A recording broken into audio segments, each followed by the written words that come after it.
잖아요. 민주당 경기 북부 후보들은 경기 북부 특별자치도에 관한 공약을 다수 걸고 있는데 대표님은 북부 특자도에 대해서 어떻게 생각하시나요? 경기 북부 특별자치도 설치 문제는 상당히 논란이 많은 주제인 게 맞습니다.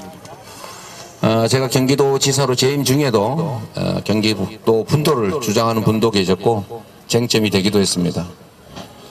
제가 가지고 있는 원칙은 명확합니다. 너무 큰 경우에는 비효율이 발생할 수 있다. 경기도는 넘어서고 있기 때문에 언젠가는 분도를 해야 한다. 이 한계 국가 규모를 넘어서고 있습니다. 다만 이거는 매우 신중하게 절차와 과정을 거칠 필요가 있다는 것입니다. 제가 경기도지사로 재임 중에 분석을 해본 결과에 의하면 첫째로 경기 북도의 경제 상황이 매우 좋지 않습니다. 경기 남부 지역의 재정으로 북부를 지원하고 있습니다. 북부가 현 상태로 분도를 해버릴 경우는 경기 북도로 될 부분이 약 연간 8천억 정도의 재정 손실이 발생합니다. 그리고 각 시군들이 약 4천억 가까운 재정 손실이 발생합니다. 쉽게 말하면 1조 2천억 정도 연간 재정이 줄어들게 됩니다. 지금은 제가 재임할 때도 그랬지만 기간 시설에 대한 SOC 투자가 북부에 집중돼서 재정 수입은 경기 남부 지역이 압도적으로 높지만 지출은 북쪽이 훨씬 높습니다.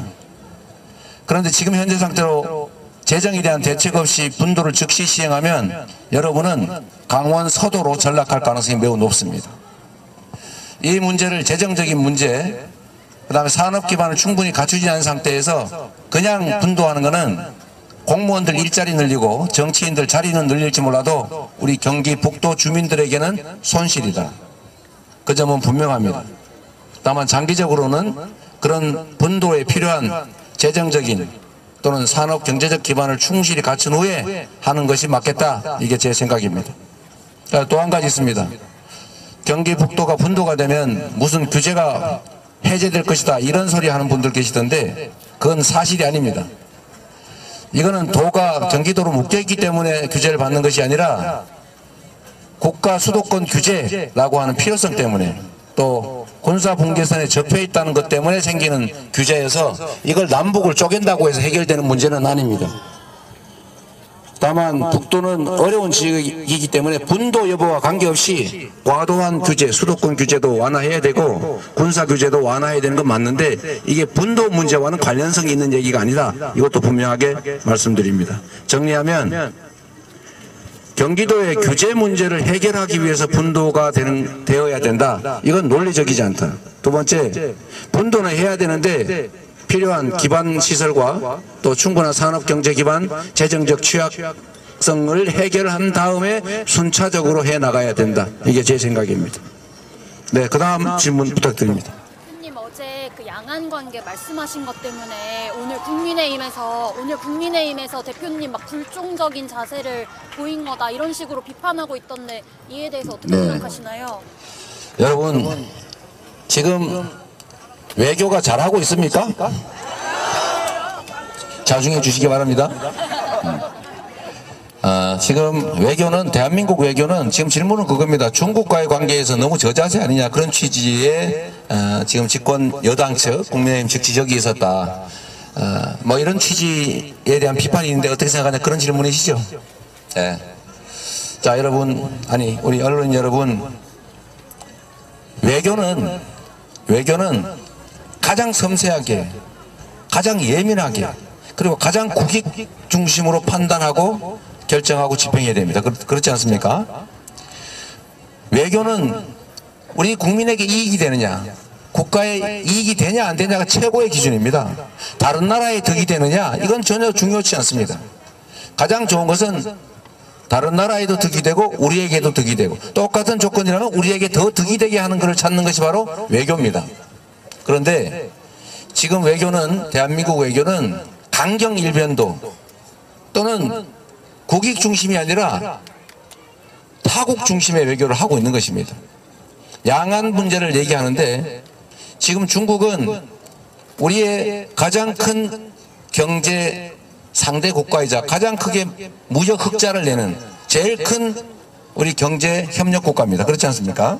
그런데 대한민국 무역 흑자의 대부분을 차지하던 가장 큰 무역 흑자국이었던 중국이 지금 가장 큰 무역 적자를 내는 나라가 되고 말았습니다. 중국과 관계가 틀어지면서 매우 기업들이 수출 활동을 하기 어려워졌다. 중국에서 한국 물건을 팔기가 매우 어려워졌다가 지금 현 정부의 외교 정책의 결과입니다. 러시아 어떻습니까? 러시아. 우리가 러시아와 매우 관계가 우호적이었고 국내 기업들이 러시아에 많이 진출했습니다. 그리고 북한과 러시아는 일정한 거리를 유지해 왔습니다. 그런데 우리가 불필요하게 우크라이나 전쟁에 깊이 개입하면서 러시아와 관계가 틀어졌고 러시아는 그래서 북한과 관계를 개선하면서 북한은 군사 협력을 러시아와 확대하는 상태가 됐습니다. 그 결과는 대한민국의 안보 위협이 됐습니다. 한반도의 평화가 훼손됐습니다. 전쟁의 위협이 높아졌습니다. 중국도 마찬가지입니다. 양안 관계, 대만과 중국의 관계 우리는 깊이 관여할 필요가 없습니다. 대만 해협을 둔 그들의 갈등 문제는 우리는 관여하지 않으면 됩니다. 그런데 그 문제에 너무 깊이 개입하는 바람에 한쪽을 편들고 현상을 변경하겠다는 쪽을 손을 드는 바람에 우리가 그 갈등에 끼어들게 됐습니다. 끼어들 필요가 없다라는 게 제 생각입니다. 우리는 우리의 국익을 챙기면 됩니다. 대만과 중국이 어떤 관계를 유지하든지 기존의 관계에서 국제관계를 존중한다라는 우아한 외교적 언사로 넘어가면 됩니다. 그런데 그 양안 문제에 너무 과도하게 개입하는 바람에 중국과의 관계가 매우 나빠졌다.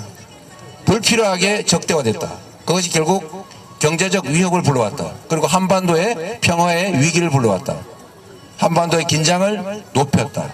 라고 하는 게 저희 생각입니다. 이걸 동의할지 안 할지는 모르겠습니다. 그러나 국민의힘은 여전히 이 문제를 지적하는 저에 대해서 문제가 있다고 지적을 합니다. 이 부분 판단은 여러분이 하십시오. 누군가의 주장이 아니라 우리 국민들께서 누구의 말이 맞는가, 외교를 과연 잘했는가, 외교의 결과 중국과 러시아의 관계 이것이 개선되고 우리 수출 기업들이 수출 활동을 하는데 우리가 경제 활동을 하는데 도움이 됐는가, 장기적으로 한반도 평화를 유지하고 한반도의 군사적 긴장을 완화하는 데 도움이 됐는가 판단하십시오. 평화의 문제, 안보의 문제, 외교의 문제는 먼 우리와 관계없는 일 같지만 그러나 분명한 것은 우리의 삶에 직접적 영향을 미치는 경제 문제고 민생 문제라는 사실입니다. 이런 것들을 평가하고 판단하는 날이 바로 4월 10일이다. 여러분이 판단하십시오. 네, 또 여러분 자중해 주시기 바랍니다. 기자회견 중이니까 또. 네, 질문이 더 없으신 것 같아서 이제 기자회견은 마치고